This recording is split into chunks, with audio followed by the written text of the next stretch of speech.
Hi there. Are you a Libran? Well, if you're born between September 24th through October 23rd, then you are definitely a Libran.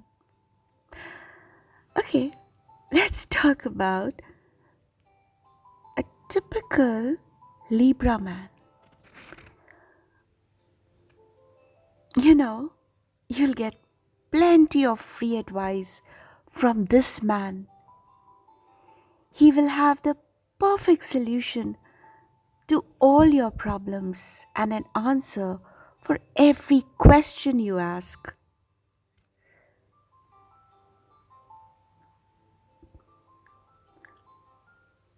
But there's no use expecting him to be the answer to all your girlish dreams.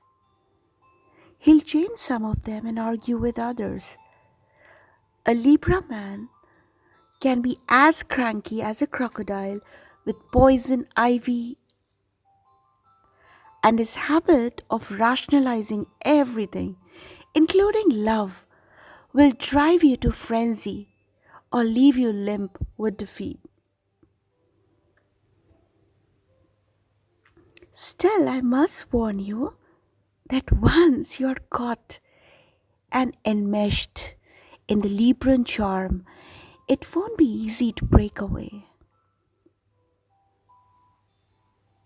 If you try to run, he will persuade you to stay with such logical, intelligent arguments you couldn't hope to top them unless you graduated from Harvard Law School.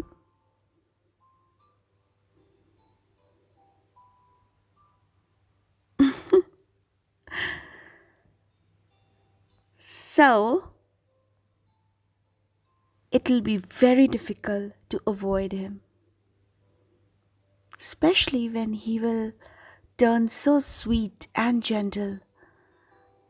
You will forget all the frustrating inconsistencies of his nature that upset you before. Then he'll smile at you and something will happen inside. Your heart will turn over. And from that moment on, the battle will be lost.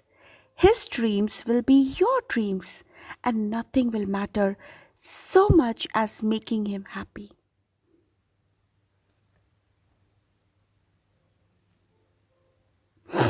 So you see, you are in his trap, and it's very difficult to come out of it. The word love and the word Libra are practically synonymous. Libra invented romance and refined it to an art with even more finesse than Leo, Scorpio, and Taurus. Which is saying a lot. The delicate strategies of Cupid are inbred Libran talents. He will use every trick with casual ease and seldom fail to get the girl. However, once he gets her, he isn't always sure what to do with her. Having thoroughly charmed her into willing submission, he hesitates. Should he take advantage of her helpless state? Or should he propose marriage? Or both? Or neither? The mental struggle begins, and life in the Garden of Eden with this particular Adam becomes considerably less than ecstatic. He won't lose interest in the opposite sex until he's at least 90.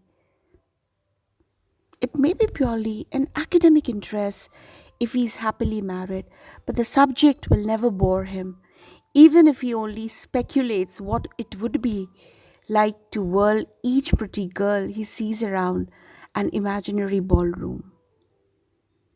Since the art of love making comes so easily and shockingly early to the Libra male, he gets tangled up with a lot of clinging vines.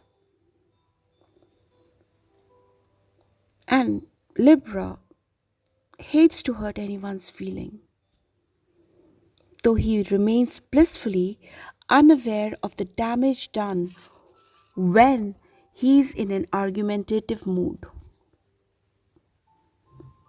He hates to say no and seldom realizes that postponement is more unkind than an outright break of an affair which has no chance of happiness.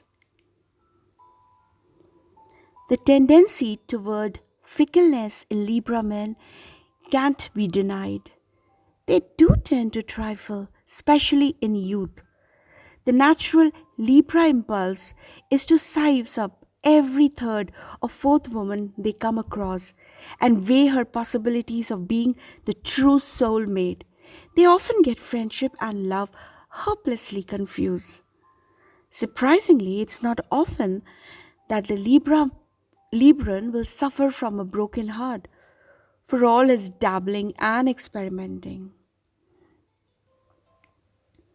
Caught in such a net, he can be a pretty miserable prisoner of love. But most Libra men manage to keep free enough to enjoy romance to the fullness without letting sentimental ties rope them in.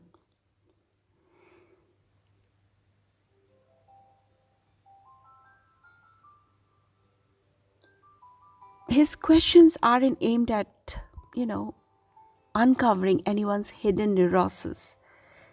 He just wants to sort the facts and assemble them in the proper places. He will discuss pros and cons with brilliant logic and astute rationalization, and his conclusion will usually be fair, accurate, sensible, and practical. Always remember that the Libran argues with only an abstract curiosity. He appears to be a prober, but he is not, nor is he as nosy and gossipy as he seems to be. All this makes him terribly trustworthy, but a little hard on your feelings. Nothing can be more irritating than when you rush to him with a story about how someone has hurt you deeply. You seek sympathy, and what do you get? His first question will be, what did you do to him or her? Then he'll point out where you were just as much in the wrong until you could scream with unsatisfied indignation. Go ahead and scream. He still won't take sides if he thinks you've been unfair, and the emotional implications will escape him.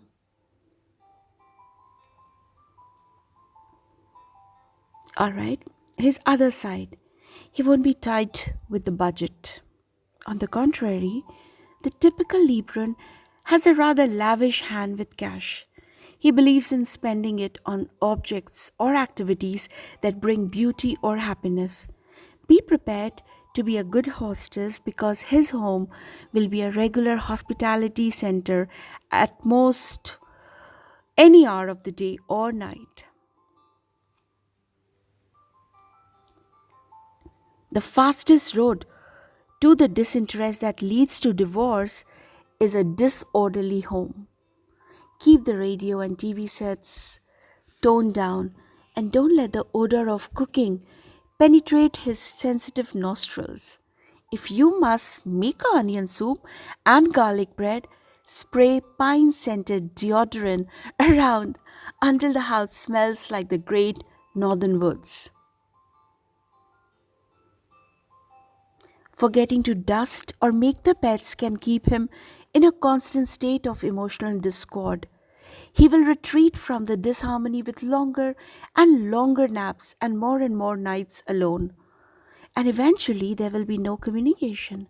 He may be as sloppy as six pigs himself, but he will expect you to pick up his socks and fold the paper he scatters on the floor. The Libra male hates confusion, and he really needs harmony to remain stable. His home must be a beautiful, quiet oasis from the jangling discord of the outside world, or those scales may remain permanently out of balance.